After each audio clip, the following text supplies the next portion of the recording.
Hi, this is Dennis DeSantis from Ableton. In this tutorial movie, I'm going to show you how to use a sine wave and the gate effect to add sub-bass to a simple audio loop. So let's listen to this loop that we have here. I like this pattern, but there isn't enough low end. And because this is a mixed down audio clip, there's not a whole lot I can do here. I can't say just turn up the bass. I could add an EQ to it to boost low end, but I run the risk of just making it sound muddy. So what I'm going to do is use the low frequency content of this clip to open and close a gate on another track that lets a simple sine wave through. So the way I do this is by loading an empty audio effect rack to this track. I'm going to create two chains. I do this by opening the context menu via right-click on Windows or Control click on a Mac to create chain. I'm going to name this one dry, and this is the one we'll actually hear.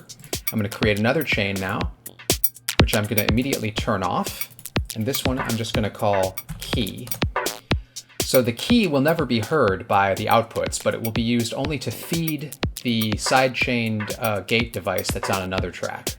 And on this key, I'm going to put an EQ8. Let's solo this for now. What I want to do here is just make this loud in the low end. So I'm going to boost the low frequency stuff here using a low shelf, and then take the high frequency stuff and make it completely silent.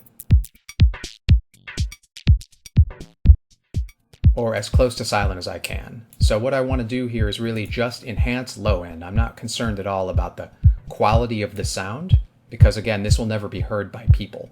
This will just be heard by the sidechained gate.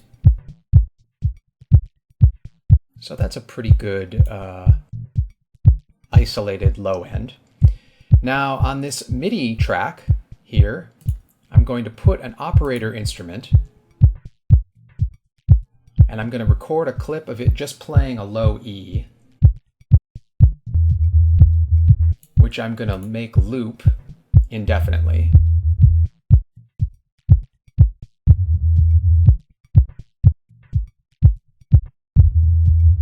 So now this will loop forever. I'm actually going to take this down another octave.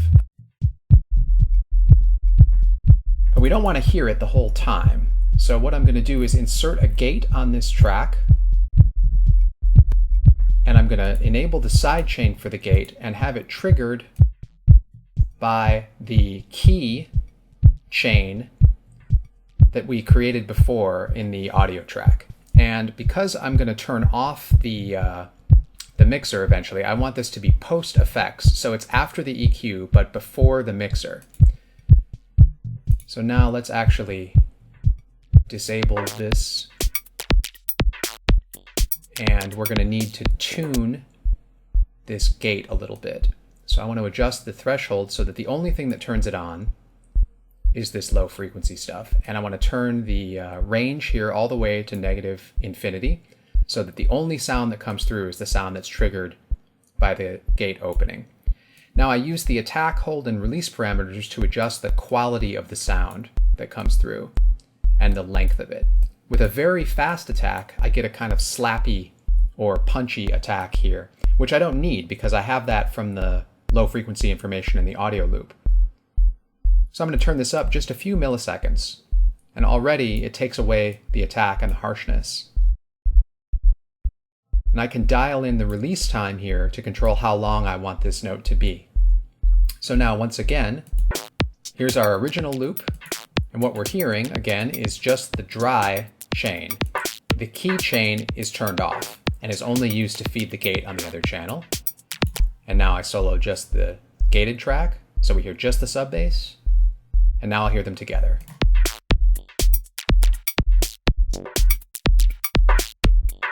So again, this is without it, and this is with it. So that's a quick tutorial about how to use a sidechained gate device and a simple sine wave to add sub-bass content to an audio loop.